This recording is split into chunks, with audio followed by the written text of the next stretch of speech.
Abramos nuestras Biblias a Juan 20, del 24 al 31. Y como siempre voy a leer el pasaje y oraré y luego entraremos de lleno en el mensaje. Juan 20, del 24 al 31.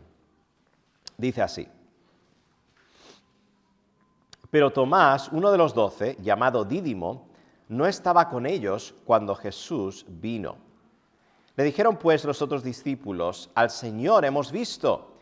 Él les dijo: Si no viere en sus manos la señal de los clavos, y metiere mi dedo en el lugar de los clavos, y metiere mi mano en su costado, no creeré. 8 días después estaban otra vez sus discípulos dentro, y con ellos Tomás. Llegó Jesús estando las puertas cerradas, y se puso en medio, y les dijo: Paz a vosotros. Luego dijo a Tomás: Pon aquí tu dedo y mira mis manos, y acerca tu mano y métela en mi costado, y no seas incrédulo, sino creyente. Entonces Tomás respondió y le dijo: Señor mío y Dios mío. Jesús le dijo: Porque me has visto, Tomás, creíste. Bienaventurados los que no vieron y creyeron. Hizo además Jesús muchas otras señales en presencia de sus discípulos, las cuales no están escritas en este libro, pero éstas se han escrito, para que creáis que Jesús es el Cristo, el Hijo de Dios, y para que creyendo tengáis vida en su nombre. Vamos a orar. Señor y Padre Celestial, una vez más estamos aquí con el deseo de oír de ti, oír de tu palabra y ser transformados por tu palabra, así que úsame como instrumento de tus manos.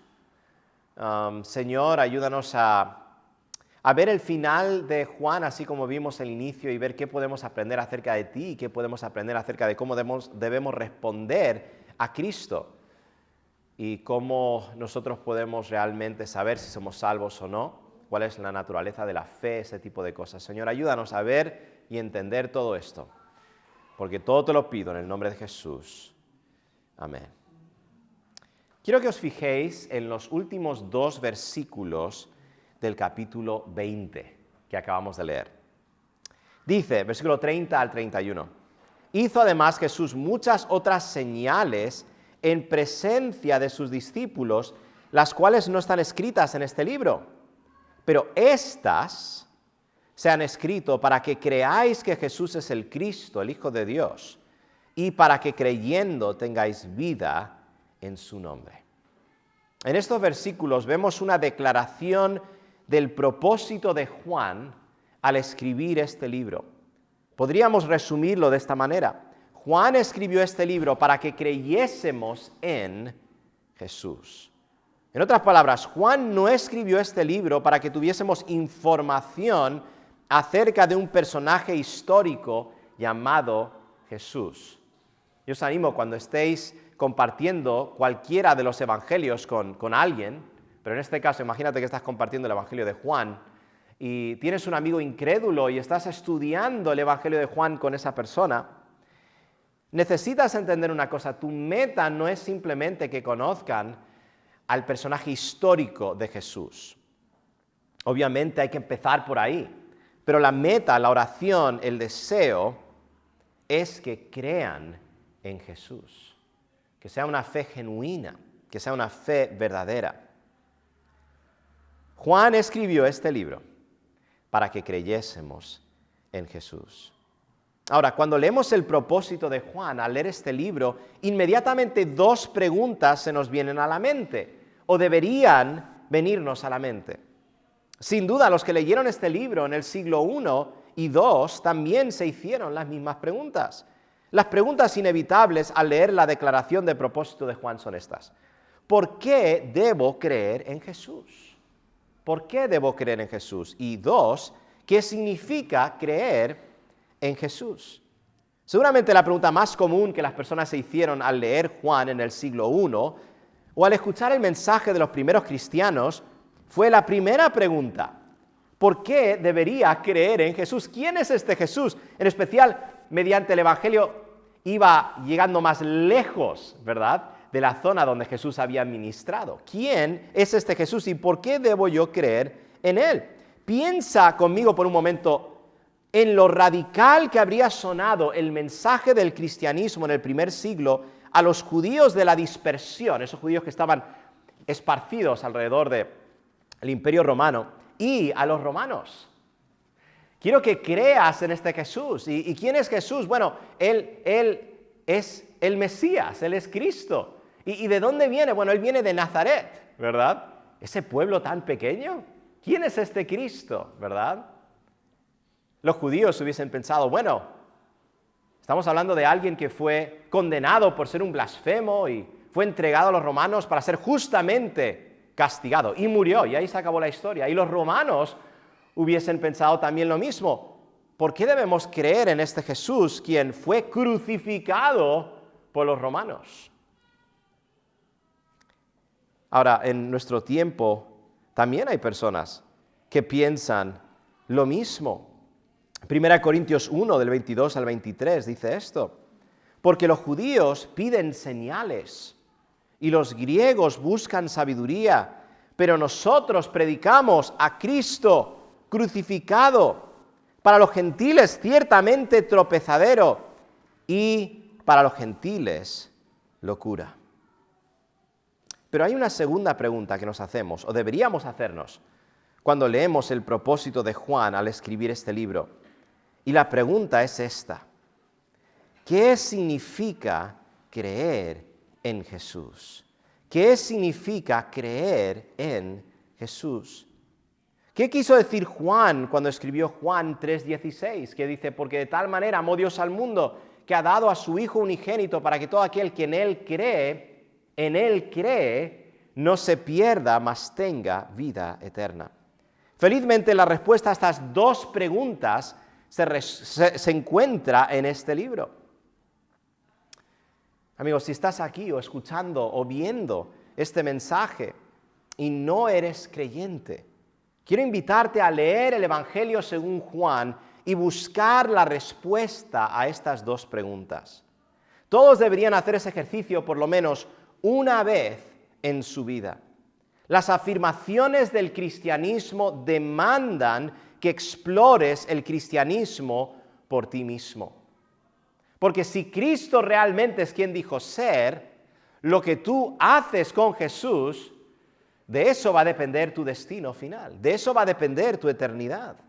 Como dijo el escritor inglés C.S. Lewis acerca del cristianismo, él dijo lo siguiente: el cristianismo no puede ser moderadamente importante, no puede ser moderadamente importante. Si es falso, decía él, no tiene importancia. Si es verdadero, es de infinita importancia. Pero no puede ser moderadamente importante. No podemos ser indiferentes acerca de este Cristo. Casi todo el Evangelio, según Juan, está diseñado para contestar la primera pregunta: ¿por qué debemos creer en Jesús? Todo el libro te está mostrando quién es Jesús. Y ya lo vimos muy claramente en el prólogo. Debemos creer en Él por quién es. Pero hoy vamos a enfocarnos en la segunda pregunta.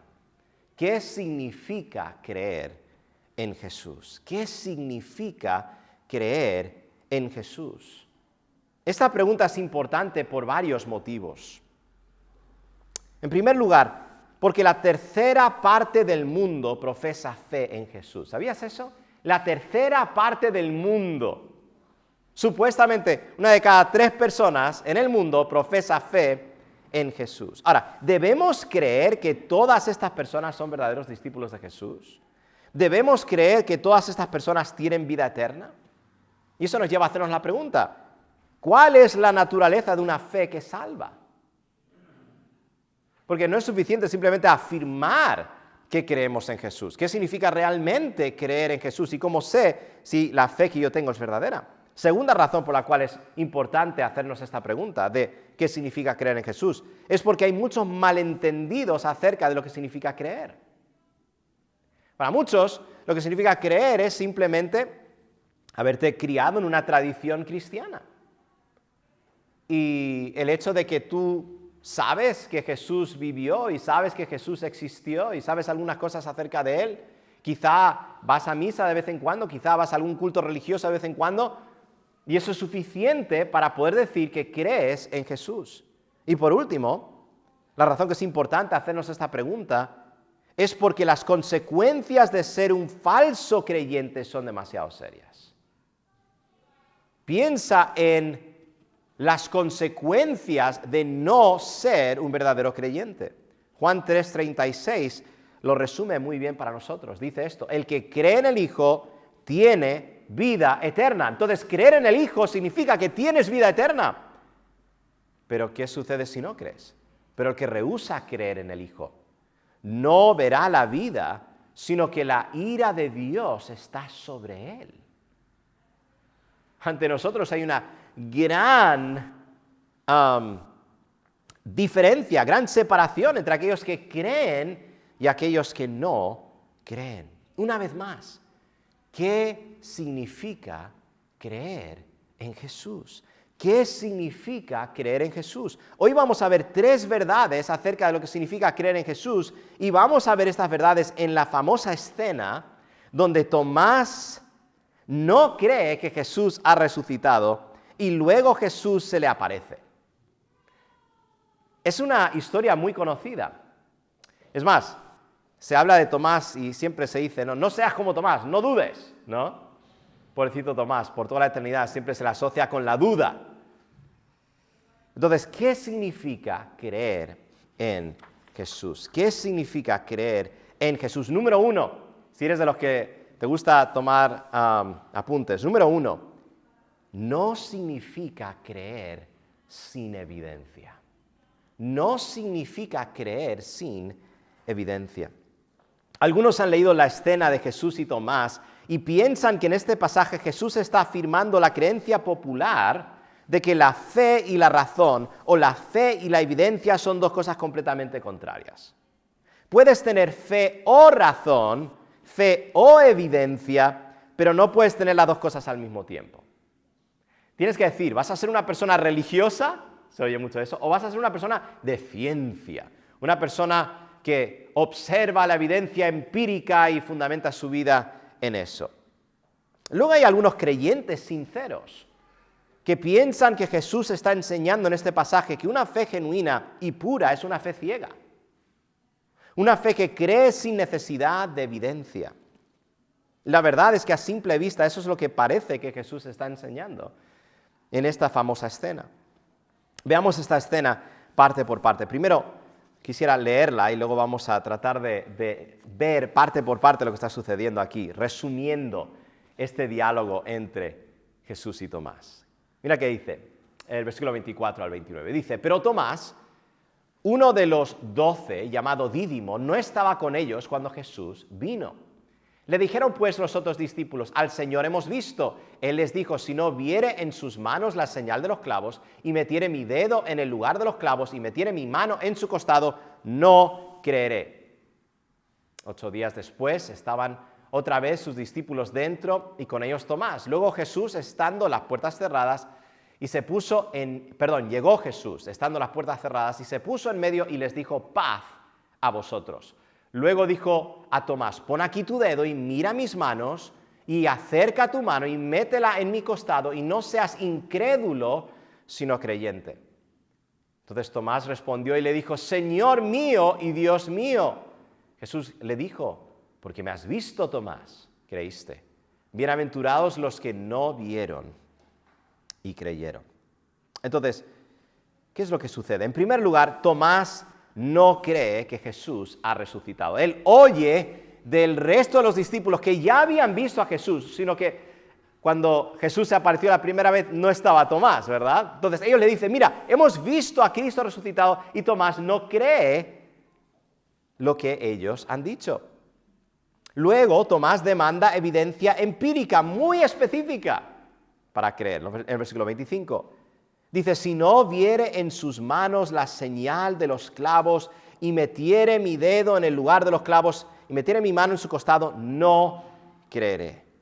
Jesús se aparece de nuevo a los discípulos, los 11 esta vez, incluyendo a Tomás, y le da evidencia empírica a Tomás, exactamente la que pidió, de que ha resucitado. Que le dice en el versículo 27, pon aquí tu dedo y mira mis manos, y acerca tu mano y métela en mi costado.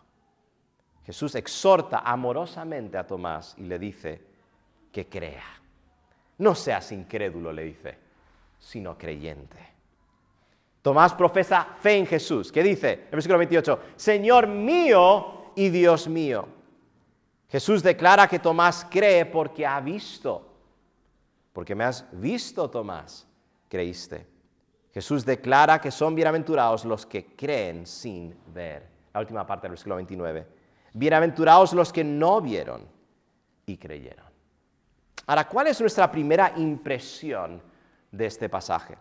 Si somos honestos, diríamos que parece que Jesús está diciendo que la fe y la evidencia son incompatibles y que una fe sin evidencia es de una calidad superior y más digna de alabanza. Pero si miramos atentamente, vamos a ver que Jesús no está diciendo eso en absoluto. Es más, lo que vamos a ver es que Jesús y Juan están enseñando completamente lo opuesto. Quiero que consideréis algunas cosas. Si Jesús hubiese estado reprendiendo a Tomás por creer solo porque vio a Jesús, ¿por qué no reprendió Jesús a los otros discípulos en la escena anterior? Quiero que veáis conmigo el versículo 20, solo unos versículos antes, Juan 20:20, cuando se apareció a los discípulos y no estaba Tomás. Mira esto.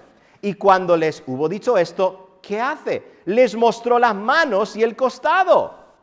Y los discípulos se regocijaron viendo al Señor. Jesús no dijo, mira, solo habéis creído porque habéis visto mis manos y mis costados.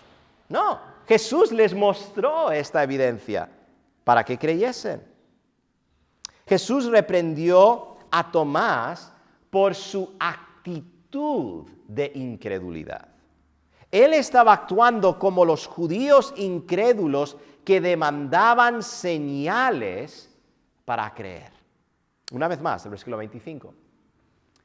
Dijeron pues los otros discípulos, al Señor hemos visto. Él les dijo, si no viera en sus manos la señal de los clavos, y metiere mi dedo en el lugar de los clavos, y metiere mi mano en su costado, no creeré. Esto nos hace recordar lo que Jesús dijo, ¿no?, a las multitudes. En Juan 4:48. Entonces Jesús les dijo, si no viereis señales y prodigios, no creeréis. Tomás estaba actuando como ellos y no actuando como un discípulo de Jesús. Hay muchas personas que tienen esa actitud hoy. Dicen que no creerán en Jesús si Dios no proporciona la evidencia exacta que ellos demandan de Él. Sin embargo, Dios no está obligado a satisfacer nuestras demandas para evidencia.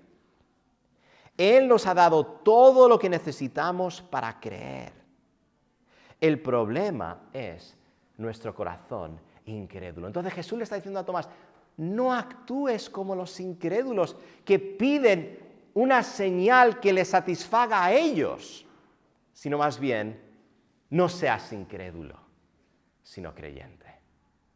Pero Jesús no está diciendo que la evidencia en sí es algo que no debemos buscar o ver. Otra razón por la cual sabemos que Jesús no estaba diciendo que es incompatible la fe y la evidencia es esta: que los discípulos no hubiesen creído en la resurrección si no hubiesen visto. Es así de simple, porque Dios nos ha creado de esa manera. ¿Cómo hubiesen sabido los discípulos que Jesús había resucitado si no hubiesen visto? Y es más, una de las responsabilidades que tuvieron los apóstoles era de dar testimonio del Cristo resucitado. Y para que ellos pudiesen dar testimonio del Cristo resucitado tenían que haberle visto. Y esto lo vemos en Hechos. Y por cierto, vamos a estar estudiando este libro pronto, pero en Hechos 4, 19 al 20. Pedro y Juan dicen lo siguiente: mas Pedro y Juan respondieron diciéndoles: juzgad si es justo delante de Dios obedecer a vosotros antes que a Dios, porque no podemos dejar de decir lo que hemos, ¿qué?, visto y oído. No solo eso, Jesús hizo señales durante todo su ministerio. Juan 10, del 37 al 38. Jesús dice: si no hago las obras de mi Padre, no me creáis. Mas si las hago, aunque no me creáis a mí, creed a las obras, para que conozcáis y creáis que el Padre está en mí y yo en el Padre. Y por último, Juan escribió este libro, todo el libro, para dar evidencia a los que no vieron a Jesús resucitado, de que Jesús realmente resucitó. Y esto es lo que vemos en el versículo 29 al 31. Mira esto. Jesús le dijo, porque me has visto, Tomás, creíste. Bienaventurados los que no vieron y creyeron. Él ya está anticipando a aquellos que van a creer mediante lo que Jesús ha hecho. Y Juan preserva estas señales para nosotros, para que creamos. Por eso dice en el versículo 30 al 31, hizo además Jesús muchas otras, ¿qué? Señales. En presencia de sus discípulos, las cuales no están escritas en este libro, pero éstas se han escrito para que creáis que Jesús es el Cristo, el Hijo de Dios, y para que creyendo tengáis vida en su nombre. ¿Qué significa esto para nosotros? Si no eres creyente, la pregunta es esta: ¿crees que la fe es un salto al vacío? ¿Crees que es creer simplemente sin nada de evidencia? Te animo a reconsiderar ese malentendido acerca de la fe y te invito a examinar la evidencia a favor del cristianismo bíblico. Ven y ve, examina la evidencia. Creyente, hermano, hermana, ¿por qué crees? ¿Tienes razones para creer? No estoy diciendo que tienes que tener razones profundas y filosóficas, pero tu fe debe tener un fundamento. No solo vale decir que crees solo porque tus padres creen o porque te parece importante creer en algo. Debes tener razones para creer. Y el Señor, sabiendo que necesitábamos tener razones para creer, no solo dio estas señales e hizo estas señales delante de sus apóstoles y delante de las multitudes, sino que las preservó para nosotros, para que pudiésemos mirar y saber que estas cosas son verdaderas. Entonces, ¿qué significa creer en Jesús? Número uno, no significa creer sin evidencia. Número dos, significa creer en Jesús por quien es en realidad. Significa creer en Jesús por quien es en realidad. En nuestro pasaje de hoy vemos una de las afirmaciones más claras de la deidad de Jesús. Después de que Tomás ve a Jesús y le reconoce, él exclama: Señor mío, en el versículo 28, y Dios mío. Esta confesión de Tomás corresponde de forma directa con el prólogo de Juan. Estamos en el final de Juan, donde empezamos. ¿Os acordáis? En el principio era el Verbo, y el Verbo era con Dios, y el Verbo era Dios. Y aquí tienes a Tomás, al final del Evangelio de Juan, exclamando, mirando a Jesús y diciendo: Señor mío y Dios mío. El Evangelio según Juan empieza y termina con una perspectiva elevada acerca de Jesús. No creo que es casualidad que Juan incluyó este relato justo antes de declarar su propósito para escribir el libro. Aquí Tomás ejemplifica, o es el ejemplo de lo que significa creer en Jesús. Él es el modelo para nosotros. El lector, el que lee Juan, tiene que ver en Tomás cuál debe ser su confesión para realmente decir que cree en Jesús. No podemos inventarnos un Jesús a medida y profesar ser cristianos. No podemos adorar al Jesús que nosotros hemos creado. Tenemos que adorar al Cristo que se reveló a sí mismo como Dios mismo, como el Hijo de Dios, y como Hijo de Dios igual en sustancia al Padre. La única fe que realmente vale es la que confiesa quién es Cristo en realidad. Él es Señor y Él es Dios. Entonces, ¿qué significa creer en Jesús? Número uno, no significa creer sin evidencia. Número dos, significa creer en Jesús por quién es en realidad. Y por último, significa confiar en Jesús como el único que suple tu necesidad espiritual. Significa confiar en Jesús como el único que suple tu necesidad espiritual. No solo importa lo que crees acerca de Jesús, sino también la razón que crees en Jesús. No basta con decir, tengo fe en Jesús. Es necesario contestar a la pregunta, ¿por qué tengo fe en Jesús? Una buena pregunta para hacerle a las personas. Cuando le haces la pregunta, ¿crees en Jesús? La inevitable respuesta de la mayoría de las personas religiosas que te encuentras por ahí va a ser esta, sí, sí. Hazles esa siguiente pregunta. ¿Por qué crees en Jesús? Yo creo que vas a notar que estarán pensando rápidamente para tratar de encontrar una respuesta, porque seguramente no se lo habían pensado mucho. ¿Por qué creo en Jesús? Según Juan, creer en Jesús es confiar que Él es el único que suple nuestra necesidad espiritual. Esto lo vemos en la última parte del versículo 31. Dice, pero estas han escrito, ahí tienes la evidencia, para que creáis que Jesús es el Cristo, el Hijo de Dios. Esa debe ser nuestra confesión, eso es lo que debemos creer, quién es Cristo en realidad, pero termina con ¿para qué debemos creer en Él? Mira que dice, y para que creyendo tengáis ¿qué? Vida en su nombre. Vida en su nombre. Creemos en Cristo porque reconocemos nuestra bancarrota espiritual. Creemos en Jesús porque reconocemos que estamos muertos espiritualmente y confiamos que Él es la fuente de vida. Ya vimos en Juan 1:4 estas palabras, en Él estaba la vida y la vida era la luz de los hombres. Y hay una íntima correlación entre luz y vida. Cristo como la luz es la vida de los hombres. Y Cristo como la vida es la luz de los hombres. Creemos en Jesús porque reconocemos que tenemos sed espiritual y confiamos que Él es la fuente. Juan 4, del 13 al 14. La mujer samaritana, ¿os acordáis de esa historia?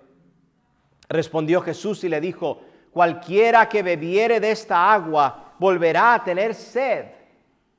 Mas el que bebiere del agua que yo le daré, no tendrá sed jamás.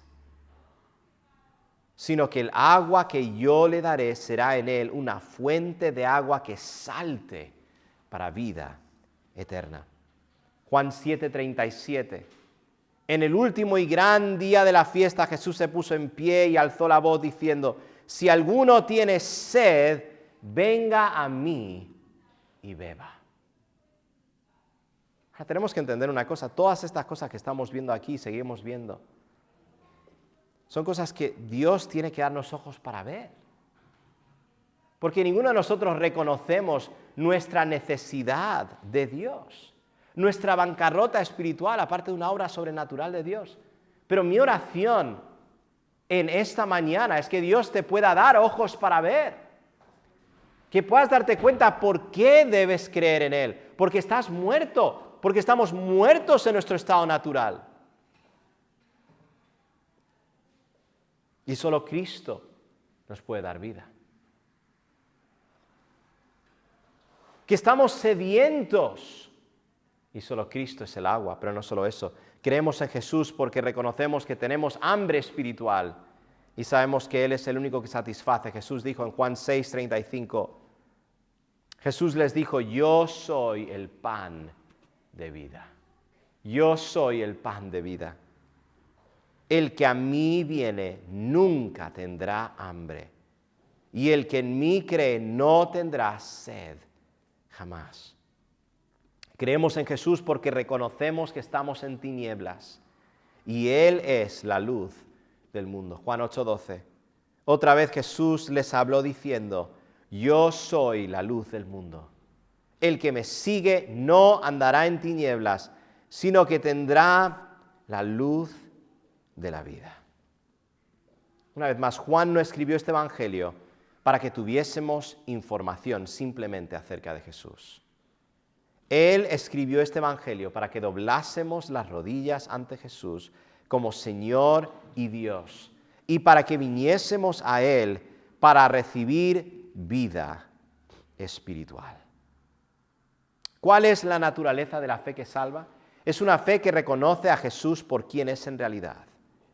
Y es una fe que reconoce a Jesús como el único que suple nuestra necesidad espiritual. Entonces, el desafío para cada uno de nosotros es el siguiente. Cuando nosotros estamos queriendo compartir el Evangelio con otros, no tengamos miedo de decirles, examina la evidencia, ven y ve, explora el cristianismo bíblico. Si nunca has hecho esa examinación alguna vez en tu vida, la tienes que hacer porque si no, no puedes decir que el cristianismo es falso. Entonces, ese es el desafío. Tenemos que animar a las personas a hacer esa investigación por ellos mismos. Explora el cristianismo bíblico. Y Dios nos ha dado en su palabra suficiente, más que suficiente evidencia para que no tengamos excusa.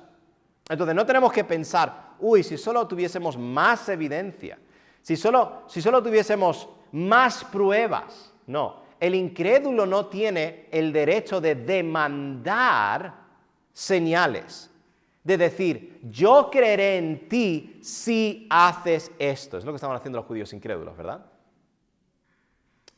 Eso es lo que en parte Tomás estaba haciendo con Jesús, demandando una señal específica.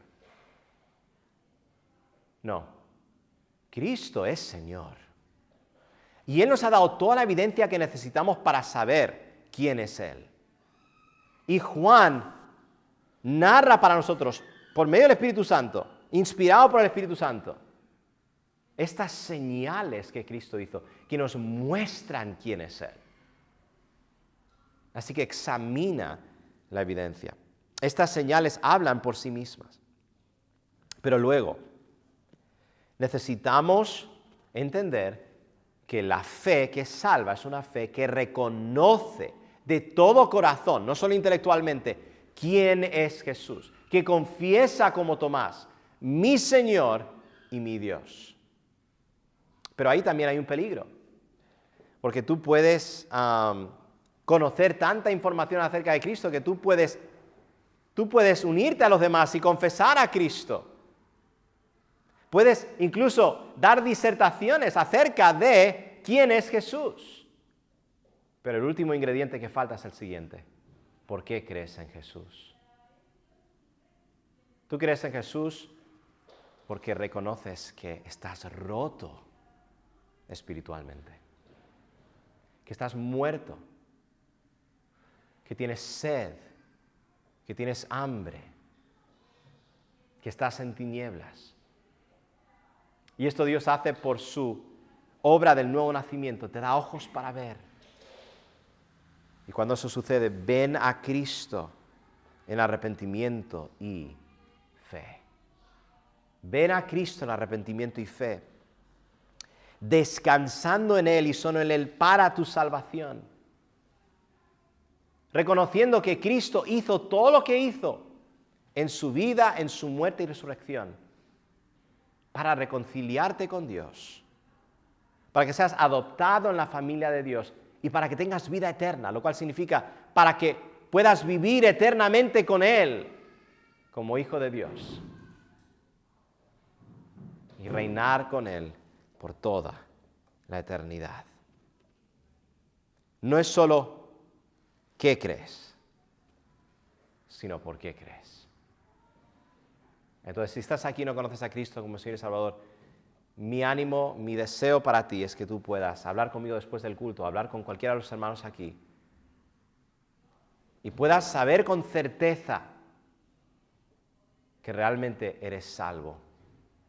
Que realmente eres salvo. No confíes en nada más. No confíes en tus obras. No confíes en un bautismo quizá. No confíes en nada más excepto Cristo y solo en Él. Y si estás aquí y eres creyente, sigue confesando a Cristo. Sé luz al mundo. No tengas miedo de confesar y profesar quién es Cristo en realidad. Porque en el tiempo de Cristo también las personas rechazaron a Cristo. En el tiempo de la iglesia primitiva también rechazaron a Cristo. Pero como dice 1 Corintios 1:18, porque la palabra de la cruz es locura a los que se pierden. Pero a los que se salvan, esto es a nosotros, es poder de Dios. Así que sigue predicando el Evangelio. Y aquellos que son suyos creerán. Vamos a orar. Señor y Padre Celestial, gracias por tu palabra y gracias por todo lo que nos enseñas, Señor, en el Evangelio según Juan. Desde el inicio hasta el final, vemos la gloria de Dios en la faz de Jesucristo. Como vimos el domingo pasado, vemos a Cristo lleno de gracia y de verdad, viniendo a llevar a cabo todos los propósitos de Dios, para crear hijos de Dios y llevarlos a la gloria, darles vida eterna por medio de su sacrificio en la cruz. Toca los corazones si hay alguien aquí que no te conoce como Señor y Salvador, que hoy pueda ser el día de la salvación. Señor, ayúdanos a ser testigos fieles de ti, sea donde sea que vayamos. Gracias por tu palabra, oh Señor, porque todo te lo pido en el nombre de Jesús. Amén.